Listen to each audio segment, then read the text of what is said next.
I think the most important thing is really understand the market that you're looking to enter into. One thing I would say to, busy entrepreneurs who haven't traditionally been into exercise, the way to tackle it is perhaps to think about, you're doing it for you, and looking after your mind as well as your body.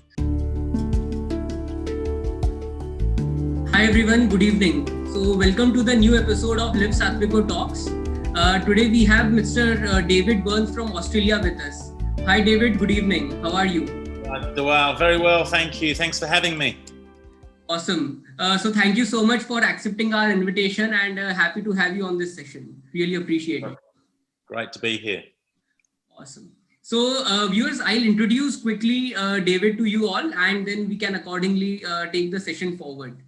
So Mr. David Burns is from Melbourne, Australia. He is the founder of 3 B2B Food Industry Support businesses, and he has helped clients achieve more than $1 billion of revenue during his entire journey in the food space until now.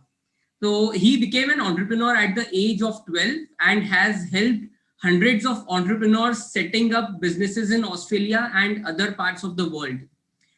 He has also worked with some large retail giants such as Coles and a few more large organizations as well. So David, happy to have you on the session. So you have been graduated from the Hotel and Hospitality Management from London and MBA from Australia. And after working with Coles Group and other large organizations, what inspired you to start the DJB Food Group? Yeah, look, I always thought at the beginning of my working life that I really fancied working for myself one day. And I think after 20 years of a corporate career in Australia with Coles and BP, I just felt it was time to break away, do my own thing, drive my own destiny, and ultimately help other businesses and, create a little bit of freedom and flexibility for myself at the same time. So, I've always had an entrepreneurial streak, and often not easy in the corporate world when you're very entrepreneurial. So here I am. Yeah. Awesome. So, during your career until now in this food space, you have traveled across a lot of countries now. So, do you now see the changing food landscape across, let's say Europe, Australia, and maybe other parts of the Asia Pacific region? Yeah, it's a really good question. I think I am well traveled. And one thing I will say is that the food trends across the world are very similar. We are in a global world. The world's become a lot smaller, and food trends are very similar right around the world. The only exception I would say is China. So it's a little bit different culturally, and things are a little bit different there. But fundamentally, you've mentioned it. Plant-based foods, free-from foods. All the functional drinks and snacks, this is all very similar right around the world. So, the health movement just gathers momentum at pace, as we know, and that really is pretty consistent pretty much everywhere you go. Right. So of course, the taste palette of that particular geography may differ, but overall, fundamentally that remains same. Is that so? Very similar. Obviously, every region has their own nuances, but fundamentally, the trends are definitely global trends. Right. Awesome.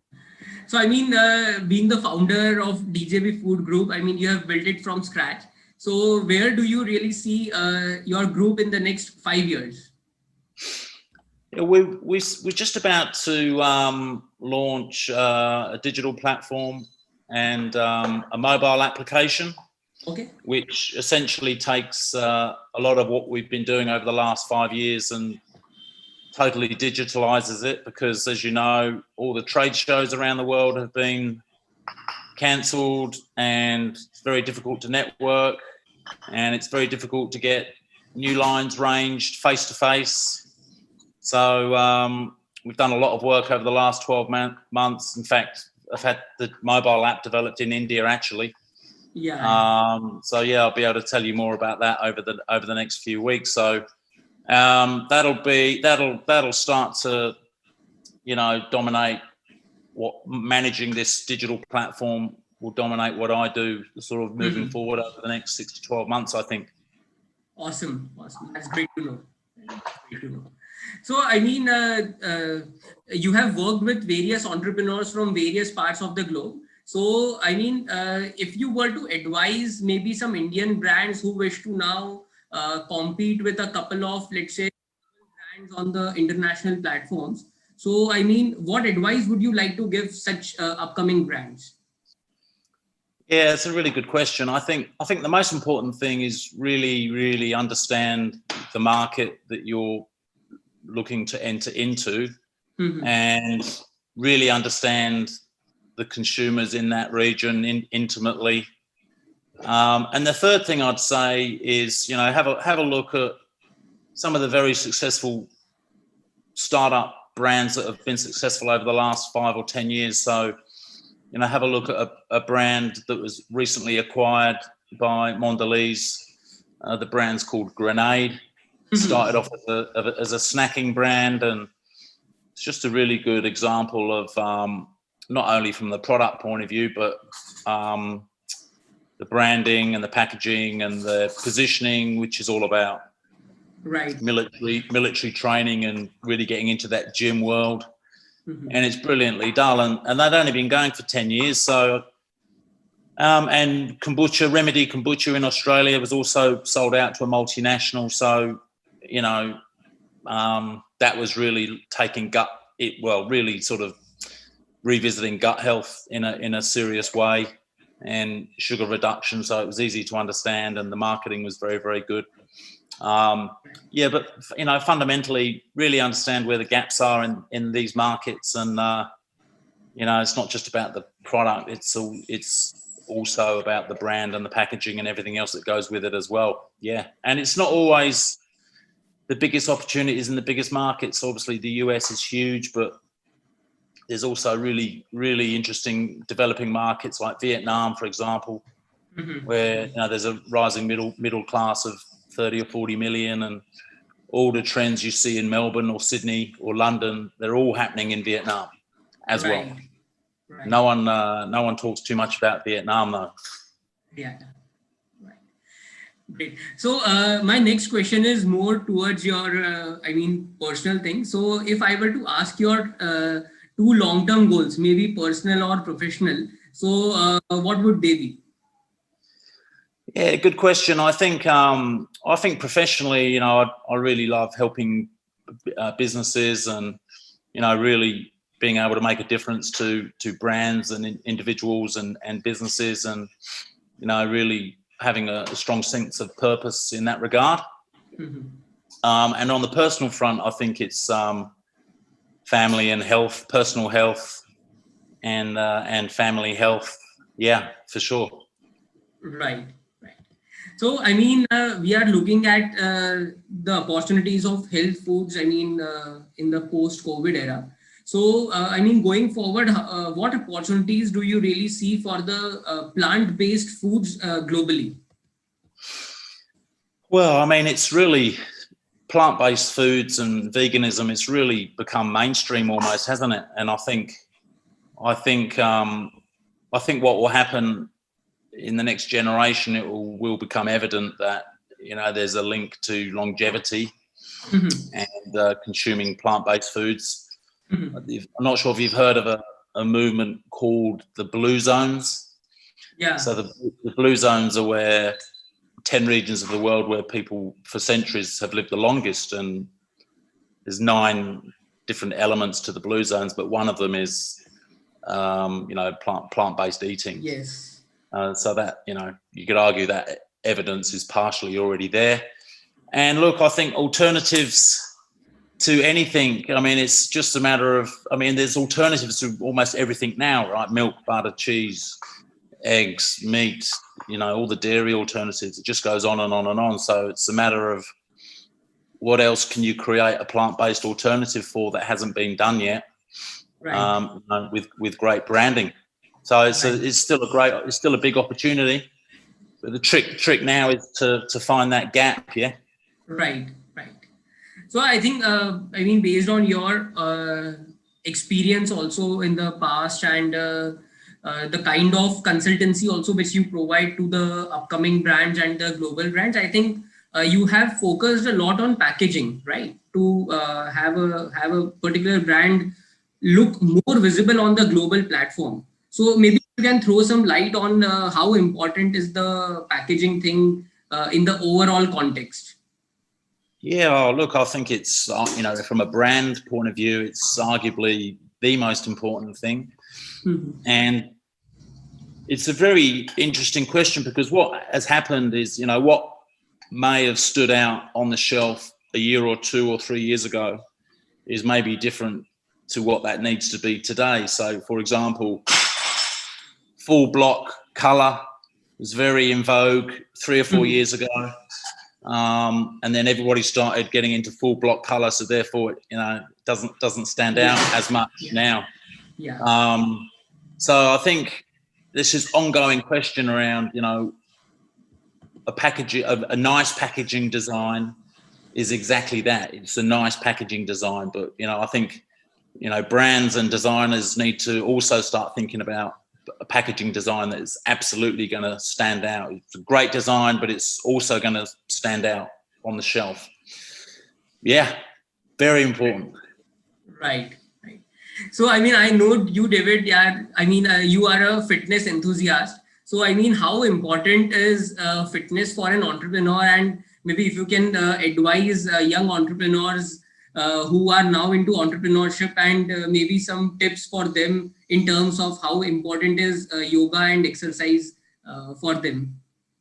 Yeah, it's a really interesting question. I mean, I've been physically exercising like my whole life, right? As a young child, one thing I've always done, even today, not quite as much today, as I've always been a runner.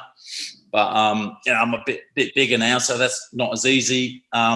And for me, it's always been obviously physical exercise, but for me, especially today, it's about your mind as well, right? So you exercise. It's actually my form of meditation, and I think one thing I would say to busy entrepreneurs who haven't traditionally been into exercise, the way to tackle it is perhaps to think about you're doing it for your mind and your looking after your mind as well as your body, and I also get into hot yoga, and I play a bit of soccer, and I play tennis. So it's critical for me. I would be a totally different person if it wasn't for physical exercise, bit of gym as well. Right. And it's just in my DNA, but I understand it's not in everybody's DNA, but everybody should do something, even if it's just going for a walk around the block or taking the stairs instead of a lift, or just move, man. Of course. Yeah, great. So coming down to my next question, this has been a point of discussion with my couple of fellow entrepreneurs also, who are now, let's say, wanting to get into the exports business. So so people find it a bit struggling to decide the initial target countries where should they initially, let's say, launch their products. So, on that, what advice would you like to give these young brands who wish to now go global? Yeah, it's a really interesting one, isn't it? I think there's a couple of different schools of thought here. So I think there are markets that are more complex to enter from a permit and a legislation and labeling point of view, and obviously bigger hurdles to jump over. Mm-hmm. So I guess, you need to weigh that up with what I was saying earlier on about, where is your target consumer, where do they reside, where is your brand, and your product going to match best with the consumers that are in any given market. Yeah. Now, while I said earlier on that the global trends are the global trends, obviously getting into the next level of detail, you overlay that with obviously the competition, and the number one question is, where are the gaps, right? So obviously you need some help on the ground in these markets to understand what's going on and where are the gaps. And ultimately, I think the key answer to your question is wherever the gaps are. Right. And obviously, you know, there's a bit of work involved to understand that in detail, but and weighing that up with the size of the prize, you know, the population of the country and the level of middle class. So there's a few factors. Yeah. Right. And so, yeah, I mean, of course, and that will also, of course, depend on what kind of product does the brand really have, right? Yeah, of course. And I think I heard a colleague of mine, he's back in Australia now, but he was in Shanghai, a Chinese Australian. He was in Shanghai for a long time, very, very smart guy. And he said to me about China, and it's the same anywhere really, is that, you know, consumers don't really need any of these funky products that we're developing. It's up to us to sell and market to them. You know what I mean? Yeah. So I think we can have great products and great brands, but if you don't do anything with it, then, you know, consumers aren't going to know about it. So absolutely. You know, a good, strong sales and marketing strategy behind a good product and a good brand, and, you know, you're sort of half a chance. Right. Well said. So coming down to my last question for this session. So I mean, during last 1.5 years or so, what we have observed here in India as well, and I'm sure this has happened in other parts of the world also because of COVID, that, I mean, we have been shopping online a lot as compared to going to the retail stores. So yeah, based on that, I mean, how do you see the increasing scope of e-commerce in the food space specifically? Yeah, look, I think before COVID, I mean, food and beverage online e-commerce sales was actually one of the smallest categories. All right, it was between 2 and 4%, I think.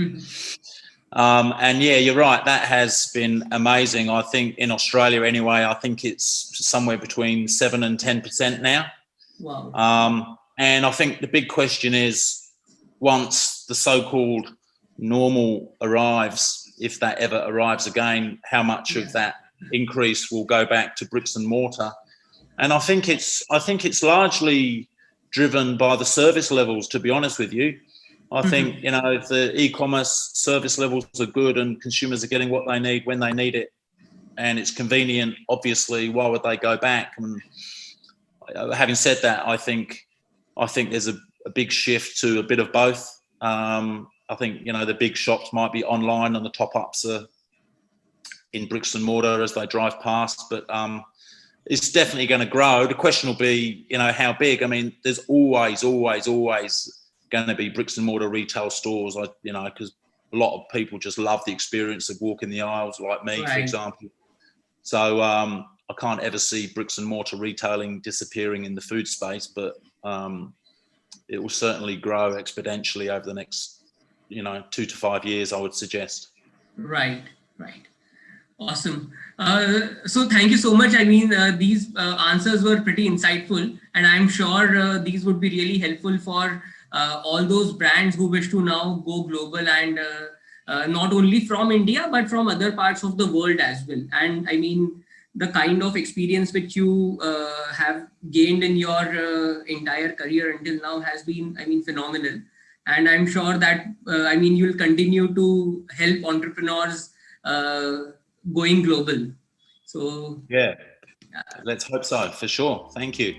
Sure. Thank you so much, and really appreciate your time.